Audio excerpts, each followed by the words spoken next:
All right, we're in Manchester and it's talking Reds. No, stop messing, come on.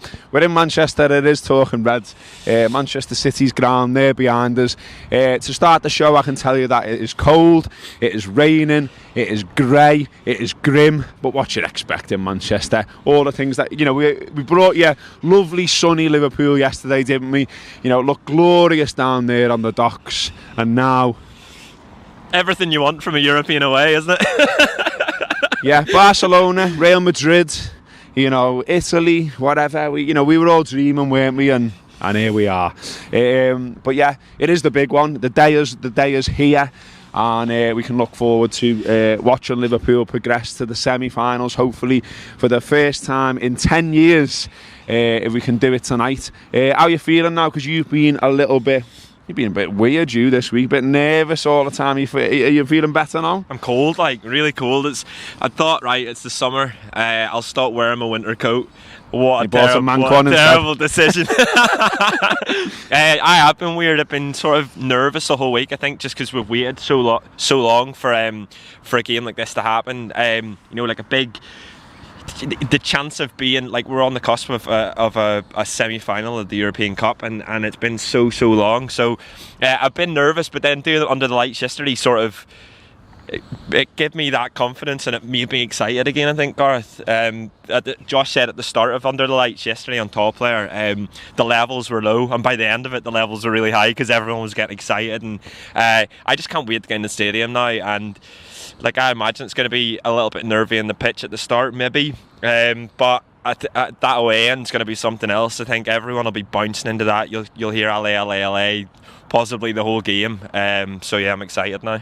Yeah, and there's some stats kicking around this morning as well, which are interesting in that. Look, I've not been nervous about it. Maybe I should be. Look, I'm waking up and I'm seeing loads of people saying, won't it be very Liverpool to sort of go 2-0 down or even it go 3-0 and then they still progress, all this Liverpool never do it the easy way and all this sort of stuff. But Paul Joyce was putting some stats out before, and Liverpool have only been beat by 3 goals or more 3 times in Jurgen Klopp's reign, and even those you can sort of, one was 3-0 away to Waffle. Well, that was when he was only just early on in charge. I think we had Bogdan in goal that day. Skirtle had a nightmare. Neither of them are going to be involved, so that's a bonus. And then you obviously had the 5-0 here. But, Sadio Mane was off the pitch for 3/4 of that game. And then the other one is 4-1 away to Spurs. So the idea of Liverpool shipping an absolute load of goals. Well, I mean, the other thing about stats kicking round is that Liverpool's defence has kicked on massively since Van Dijk got involved. And I mean, we've talked about that over and over, about what a calm and influence he is, but also what a great player he is. He wins the majority of his aerial battles. He's talking all the time. He's a great communicator, a great leader at the back. He's out on the pitch tonight for Liverpool, the world record fee for a defender, and rightly so. Sam was looking nervous there as though we were going to get lashed off, which is why we keep turning around. Someone in a luminous jacket may come and throw us off at any point, really. And if that happens, we'll just go with it and we'll go and record by a gas tower or something behind us there. But Van Dijk has made a huge difference, and also as well, I mean, the other thing I've seen people getting nervous about, if you like, is the midfield. I understand why. Look, it would have been nice to have the choice of Jordan Henderson and Emre Can as well, but we know what the 3 is going to be. We know it's going to be Milner, we know it's going to be Gini, and we know it's going to be Oxlade-Chamberlain. Now, all of those are experienced players. Yeah. Look, City's midfield, might be fantastic. Kevin De Bruyne is a great player, but I think Gini's got 47 caps for Holland. I think Milner's got about 64 for England before he retired from international football.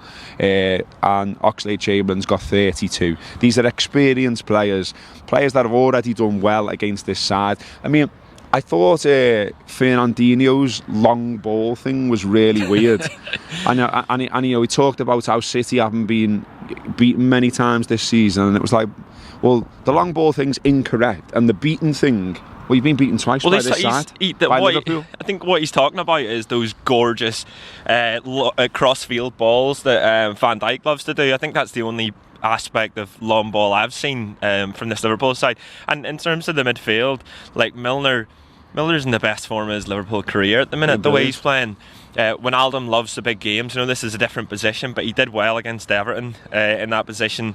He played in it quite a bit in pre-season. Klopp's obviously tried him in that, and Wijnaldum talked about that, where Klopp said that there might come an opportunity, or it might come a time in this season where he has to play there, and it's tonight.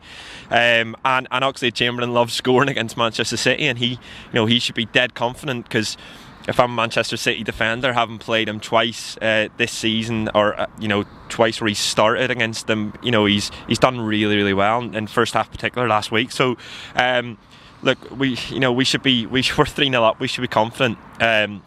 And in terms of the defence as well, like, this is a completely different machine now, this Liverpool side, throughout the whole team, but in the defence in particular. You look at the team that started against City at the Etihad earlier in the season. There was no Karius, there was no Robertson. Trent starts, but he's now got almost a full season under his belt, and what a performance last week. And we've obviously got Van Dijk now, so comparing those two games feels weird. It feels a little bit silly, and and that's even with the red card aside. Look at Salah now compared to during that game when he wasn't taking his chances. Now he's the Premier League top goal scorer. So it's night and day, this Liverpool side from back then. We're going into this tie 3-0 up, and we all should be excited and confident. And the other thing to remember as well is that obviously there is huge pressure on Manchester City to perform here, and maybe that starts to get to the players. Look, they are a great side, they are capable of scoring goals. We can't get too cocky about it until the job is done. But they haven't got any European pedigree to speak of, and there's a lot of money being spent there over a fairly long period of time now. They've got the stadium, we're still calling it a new stadium, but they've been in there a while now. They spent a lot of money, they've won Premier League titles, but in Europe they haven't done it. They've got to the semis and they've gone out. The only one in the history is a Cup Winners' Cup, I think in the 1970, something like that. They really need to do it in the modern day. And if you look at the sort of bigger picture, whatever you think of their owners, and plenty of people think bad things about their owners, they want City to be an absolutely huge club, one that is talked about the world over. And playing in the Champions League is the way that they do that. They need to kick on. They need to be winning this competition ideally. And it wasn't long ago that they were favourites to do that. Now you look at the odds now for tonight, the favourites to win this match, but they're not favourites to go through because of Liverpool's 3-0 lead.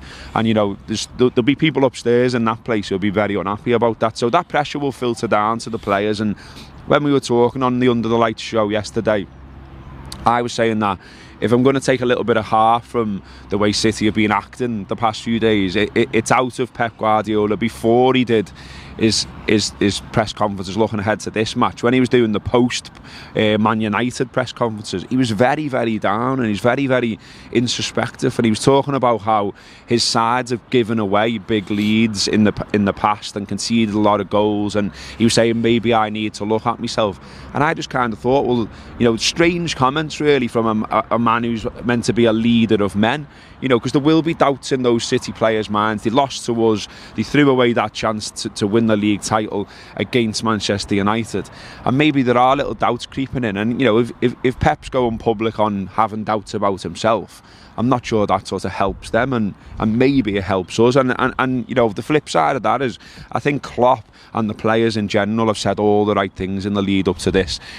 All they can concern themselves with is their own performances, and twice they've performed really well against Manchester City, beat them twice, and they basically have to replicate that tonight. I don't think they have to do anything different. I don't think they come here and they're defensive or anything like that. They need to try and get on the front foot, score a goal. They score a goal, it leaves City needing 5. You need to be sensible. That's all you need to do, isn't it? Like, you don't need to go. City need to come at us, and there's been loads of talk around Liverpool are at the best whenever a team comes at them and attacks them. We've seen that twice against Man City. So it'll be a funny first 30 minutes, I think, because if I'm Man City, I don't want to push. I don't want to commit too much going forward, do you? Because you don't want to leave those spaces for Liverpool to exploit and the game to be over very early. And I think if Liverpool get one goal, then we should be fine. Just on what you said, Craig's teeth are literally chattering. Honestly, if I start doing star jumps whenever he's talking next, you'll know why. It's fucking freezing. But just on the owners as well, the people upstairs at Man City will be looking at Liverpool, and they want to do what Liverpool have done throughout our history. We're steeped in European existence, and Man City have barely scratched the surface, and Liverpool are a club that have their identity's been shaped by this competition, and as Gareth says, we know how to do this. We've done this time and time again, and Man City will be looking at what Liverpool have done throughout their history and thinking, well, that's what we want to do, and it'll have to start now for Man City, but we're 3-0 up from the first leg because we know how to do this and we've done it before, and like I said about the away end, I think the away end it could be one of the wildest. If imagine we get an early goal, it could be a wild, like, I know people talk about the one at United in the Europa League where United get a goal and then Coutinho scores just before half time, something like that. I'll just set that end off, and roll on 8 o'clock. We'll see. I mean, ultimately we'll see, won't we? And in a few hours' time we'll all know. And hopefully, we're talking later in the week about a semi-final and how exciting that will be. But I think if you're coming down here tonight, get excited, get behind the Reds, and also know that in that ground they can't replicate what we did at Anfield. It's just not in them. It's not in their DNA. It's not in the way they act. Craig says we're steeped in European pedigree, and we are. And it might have been a while now since we lifted one of the big pots, but the fans still know how to do it, and we proved that at Anfield. And look, been loads of focus on the things that went wrong on that night, too much if you ask me, because what I'd like to focus on is what went right, and Anfield was absolutely rocking that night, and we need to have another one of those nights, and the semi-final can be another one of those nights. So for the few thousand Liverpool fans that are coming here tonight, and you're watching this, you know what to do: sing, shout, get behind the Reds, and I've no doubt that you'll be able to hear us above their crowd most of the time, because like I say, they haven't got it in them, and I think if we can keep them quiet 20 minutes or so, the Manx will start moaning, and they're good at that here. I've experienced that in the past. I've been in the press box here, and they've got a great ground, a great team, but it doesn't take much to get them moaning.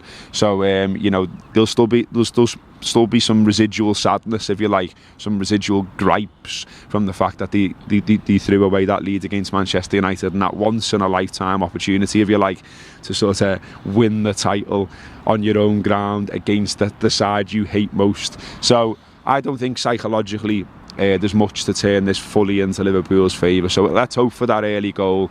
Let's hope the nerves are settled. Or maybe I'm wrong, and maybe like everyone's been saying on Twitter this morning, maybe we will be typical Liverpool and do it the mad way and win on an away goal. I'll take either. I just want semi-finals, two-legged semi-final against one of the absolute big sides in Europe at Anfield. How good would that be? Oh, do you know, like, I think that's the most exciting thing about this Liverpool team, and probably the club in general, and that's what gets into the opposition's head whenever they come to Anfield, is that anything can happen. No matter what Liverpool team you're playing throughout our history, anything can happen. We saw that in 2005 where Igor Biscan was like one of the best players in the Champions League, which is completely mad. We saw that throughout that whole run, where a side that just wasn't as good made it, went the whole way. And this side's so much better. There's so much more about this side, and that's both attacking, which there's been loads talked about this season, but defensively recently as well. I have a lot more confidence in this Liverpool side than I would have had in the 2005 side. So if we can get through to the semi-finals, then I genuinely do believe that anything I said genuinely. That lad on YouTube's gonna pull me up on it. Can we cut that, Sam? Can we start again? It's mad the way Craig can't say genuinely, isn't it? You know what I mean? It genuinely is mad. Genuinely. Shut up. What was I saying? Liverpool are great. We're gonna go through the semis, and we're gonna Barcelona, Madrid, Bayern Munich. Bayern Munich would be lovely, wouldn't it? Like, what's Germany like next month in terms of the weather? Better than this, I reckon. Look, it'll be sound. Honestly, trust me. Trust the Reds. We'll be all right. Honestly, we're going to be all right. But now, looking forward to it. Looking forward to getting warm very soon as well, because it is cold out here.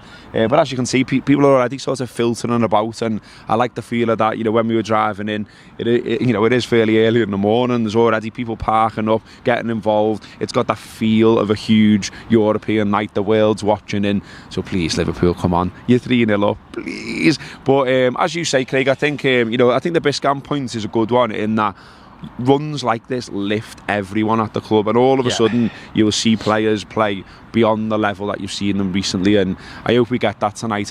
Because I imagine City will be hurt. I imagine City will be, wanting to get at us, but we've shown time and again we can get at them, and United got at them as well. I mean, they've got company back there, but he's not tight in the defence. In fact, there's huge gaps in the middle of it. The other day, against Manchester United. So hopefully Liverpool can exploit them. Hopefully we get through semi-finals of the European Cup. How good would that be? Come on. Right, we're going now. We're going to go get warm. Yes. Faye's going to go and buy a big coat, and I'm hopefully going to be able to feel me fingers again soon. So enjoy it tonight, Reds, and we'll be back soon. Stay with the Anfield app. There'll be loads of coverage. Obviously, there will be a show straight after the match tonight. We've commandeered an office in Manchester, which we'll be rushing off to record the Pink straight after the match. There'll be shows tomorrow. There'll be the review, all the usual stuff on the Anfield app. But how much better will it be if we're looking towards a European Cup semi-final? Come on, the Reds. Up the Reds.